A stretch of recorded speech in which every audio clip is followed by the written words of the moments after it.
Notre invité est donc Mathieu Teurier, vice-président de Rennes Métropole en charge de la mobilité et des transports, pour nous parler du réseau Express Vélo. Vous nous l'avez dit tout à l'heure, ce sont des pistes dédiées à la circulation des deux roues. Et on en parle ces jours-ci parce que les travaux viennent de débuter pour certains itinéraires, c'est ça? On a un objectif de réaliser 14 liaisons, 100 km d'ici 2024. Et donc là, on rentre effectivement dans la phase de construction.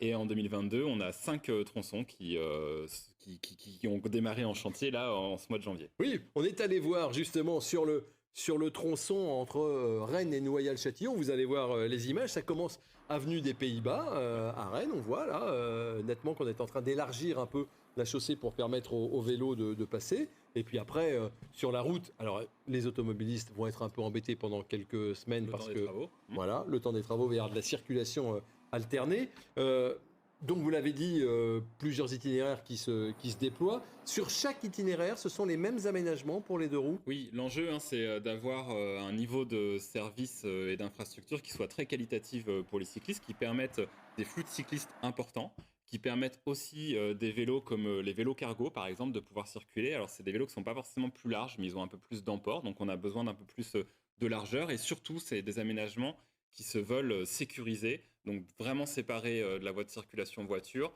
Des priorités aux vélos sur les intersections, mais là aussi avec des éléments qui viennent sécuriser les vélos et les rendre plus visibles des automobiles. Et l'ensemble de ces éléments sont dans un référentiel qu'on a travaillé avec les associations et qu'on va valider d'ailleurs en Conseil de Rennes Métropole fin janvier. C'est-à-dire une signalétique bien particulière? Ça veut dire une signalétique effectivement qui est particulière, des marquages au sol aussi, les fameux chevrons bleus. Donc ça va être un marqueur justement du réseau Express Vélo. Qu'il va falloir apprendre à connaître dans la Oui, métropole. alors pour le coup, pour certains Rennais, c'est déjà quelque chose de connu, puisque autour de la place de Bretagne, par exemple, ou sur le boulevard de Chézy, c'est des choses qui existent déjà. Mais effectivement, quand on verra ces chevrons bleus, on sait qu'on sera sur le réseau Express Vélo et qu'on est sur effectivement une infrastructure où on peut rouler vite et en toute sécurité. Rouler vite à vélo. À vélo, évidemment.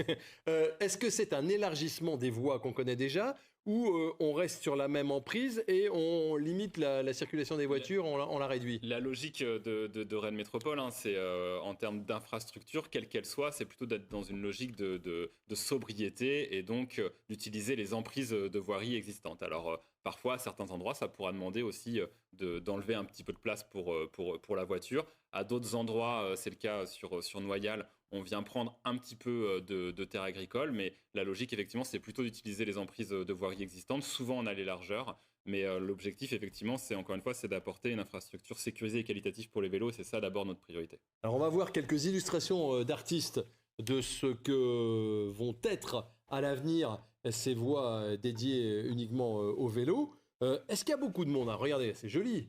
On voit bien, Mathieu Teurier, que c'est protégé de la circulation automobile. Il y a même quelquefois des choses en béton. Et on le voit ici, à Verne-sur-Sèche, dans la traversée d'une zone où il y a beaucoup de poids lourds. Les voitures ne peuvent pas passer, les voitures ne peuvent pas percuter les cyclistes. Oui, exactement. Si une voiture fait une sortie de route, la GBA, c'est comme ça qu'on appelle la séparation en béton, elle vient arrêter la voiture. Donc effectivement, on est bien sur des niveaux d'infrastructure. On travaille vraiment sur la sécurité du cycliste. On sait que c'est le premier point aujourd'hui qui freine l'usage du vélo pour un certain nombre de personnes qui ne sont pas forcément habituées à l'utiliser régulièrement, mais aussi pour les enfants. Et notre objectif, c'est que demain, les enfants, les adolescents, ils soient aussi utilisateurs du vélo. Il y a beaucoup de monde susceptible de venir d'Ureux, de Noyal, de Chartres, de Montgermont, de Cesson jusqu'à Rennes à vélo. Il y a vraiment du monde? Oui, parce qu'aujourd'hui, avec le développement des assistances électriques, on a aussi des vélos qui ont de plus en plus d'autonomie sur leurs assistances électriques, qui ont des vitesses moyennes de 25 km/h. En fait, aujourd'hui, quelque part, ils vont même plus vite que la voiture, notamment sur les temps où il y a de la congestion. Et finalement, si on prend... vous montriez Verne, j'y suis allé pas plus tard que hier avec mon vélo. Et Rennes-Verne, c'est une vingtaine de minutes. Et vous avez le même temps de parcours tous les jours, quel que soit le flux de circulation. Voilà. Et avec votre assistance électrique, vous arrivez, vous n'êtes pas transpirant. Voilà. Donc c'est oui, encore une fois, c'est le développement de l'assistance électrique qui nous permet ça aussi aujourd'hui. Est-ce que sur certains axes, il y a déjà des bouts de réseau Vélo Express, mais pas de continuité?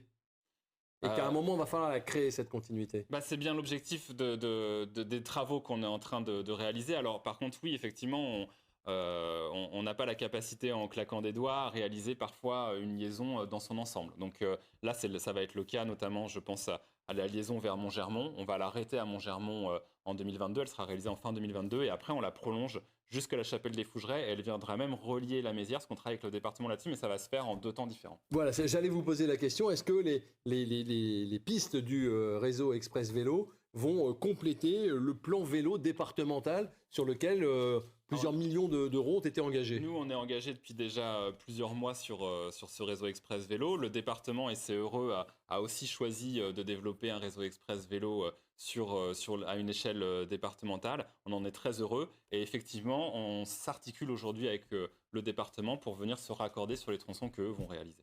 Merci beaucoup, Mathieu Teurier, Merci à vous. pour toutes ces explications.